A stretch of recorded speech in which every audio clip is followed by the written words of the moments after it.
Hey foodies, welcome to liveloveloverecipes.com. இன்றைக்கி நம்ம சேனலில் நம்ம பார்க்க போகிற ரெசிபி என்னன்னு பார்த்திங்கன்னா ரொம்பவே டேஸ்டியாகவும் ரொம்ப டிஃப்ரெண்ட்டாகவும் இருக்கக்கூடிய ரவா கிச்சடி ரெசிபி. ஒரு சிம்பிளான தேங்காய் சட்னியோடு இதை சர்வ் பண்ணும்போது அப்படியே சொர்க்கத்துக்கே போயிட்டு வந்த மாதிரி இருக்கும். வாங்க இது எப்படி சூப்பராக செய்யலான்றதை பார்க்கலாம். ஃபர்ஸ்ட் இந்த ரெசிபி செய்கிறதுக்கு ஒரு கடாயை ஹீட் பண்ணிவிட்டு அதில் 1.5 கப் அளவுக்கு இன்றைக்கி ரவை எடுத்திருக்கேன், விச் இஸ் அரவுண்ட் 300 கிராம்ஸ். இது வந்து பார்த்திங்கன்னா 3 adults சாப்பிட்ற அளவுக்கு போதுமானதாக இருக்கும். இதை வந்து நம்ம லோ மீடியம் ஃப்ளேமில் வச்சு ரோஸ்ட் பண்ணிக்க போகிறோம். இது நல்லா வறுபட்டு வாசனை வரும். அந்த ஸ்டேஜில் இதை நம்ம ஒரு பிளேட்டுக்கு ரிமூவ் பண்ணி வச்சிடணும். ரவையோட கலர் வந்து வறுபடும் போது ரொம்ப சேஞ்ச் ஆகக்கூடாது, இல்லைன்னா அது வந்து டிஃப்ரெண்ட் டேஸ்ட் வந்துடும்.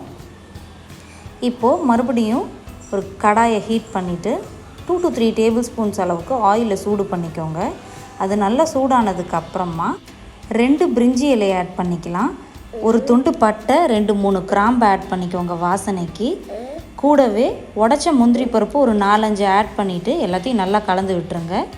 முந்திரி பருப்பு கொஞ்சம் செவந்து வந்ததுக்கு அப்புறமா ஒரு இன்ச் அளவுக்கு இருக்கிற இஞ்சியை நல்லா நறுக்கி ஆட் பண்ணிக்கோங்க. 5 பல் பூண்டை நல்லா நறுக்கி ஆட் பண்ணிவிட்டு அதுக்கப்புறமா ஒரு பெரிய சைஸ் வெங்காயம், ஒரு தக்காளி, கொஞ்சமாக கருவேப்பிலை, இது எல்லாத்தையுமே வந்து ஆட் பண்ணிக்கலாம். எல்லாமே ஒரு மீடியம் சைஸில் கட் பண்ணி ஆட் பண்ணிக்கோங்க. இப்போ இதெல்லாம் நல்லா வறுபட்டு வாசனை வரணும்.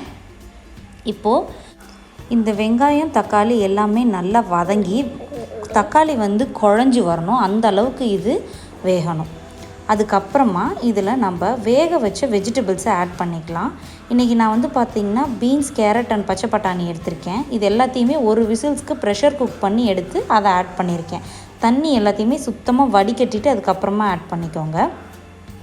இன்கேஸ் நீங்கள் ப்ரெஷர் குக் பண்ணல டைரெக்டாகவே வெஜிடபிள்ஸை ஆட் பண்ணுறதா இருந்தால் இந்த மாதிரி வெஜிடபிள்ஸை ஆட் பண்ணிவிட்டு ஒரு 1/4 டீஸ்பூன் அளவுக்கு மஞ்சள் தூள், தேவையான அளவுக்கு உப்பு ஆட் பண்ணிவிட்டு தண்ணியும் தேவையான அளவுக்கு ஆட் பண்ணி இதை நல்லா கொதிக்க வச்சுட்டு வெஜிடபிள்ஸ்லாம் வெந்ததுக்கு அப்புறமா நீங்கள் ரவையை ஆட் பண்ணணும். நான் ஏற்கனவே வெஜிடபிள்ஸ்லாம் வேக வச்சு ஆட் பண்ணதுனால ஜஸ்ட் 1 கப் ரவைக்கு 3 கப் அளவுக்கு தண்ணி ஆட் பண்ணணும்.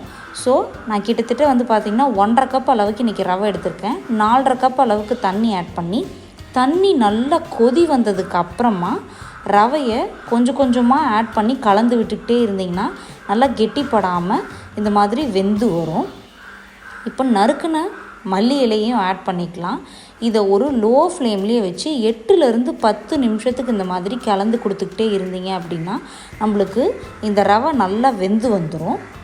அதுக்கப்புறமா இதில் ஒரு 2 to 3 டேபிள் ஸ்பூன்ஸ் அளவுக்கு நெய்யை ஆட் பண்ணிவிட்டு எல்லாத்தையும் நல்லா கலந்து விட்டுட்டு ஃப்ளேமை சுவிட்ச் ஆஃப் பண்ணிவிட்டு இதை நம்ம சிம்பிளான ஒரு தேங்காய் சட்னியோடு சர்வ் பண்ணோம் அப்படின்னா செம்ம டெலிஷியஸாக இருக்கும். கண்டிப்பாக இந்த ரெசிபி நீங்களும் ட்ரை பண்ணி பார்த்துட்டு எப்படி வந்ததுன்றதை கமெண்ட்ஸில் சொல்லுங்கள். இந்த ரெசிபி உங்களுக்கு பிடிச்சிருந்தது அப்படின்னா மறக்காமல் நம்ம சேனலை சப்ஸ்கிரைப் பண்ணுறதோட மட்டும் இல்லாமல் உங்கள் ஃப்ரெண்ட்ஸ் அண்ட் ரிலேட்டிவ்ஸ்க்கும் ஷேர் பண்ணுங்கள். ஏற்கனவே நம்ம சேனலில் நிறைய ரவா ரிலேட்டட் ரெசிபீஸ் இருக்குது, அதே மாதிரியே கோதுமை ரவா ரிலேட்டட் ரெசிபீஸும் இருக்குது. மேலே இருக்க ஐ கார்டில் நான் எல்லாத்தையுமே கொடுக்குறேன், நீங்கள் கண்டிப்பாக செக் பண்ணி பாருங்கள். தேங்க்ஸ் ஃபார் வாட்சிங்.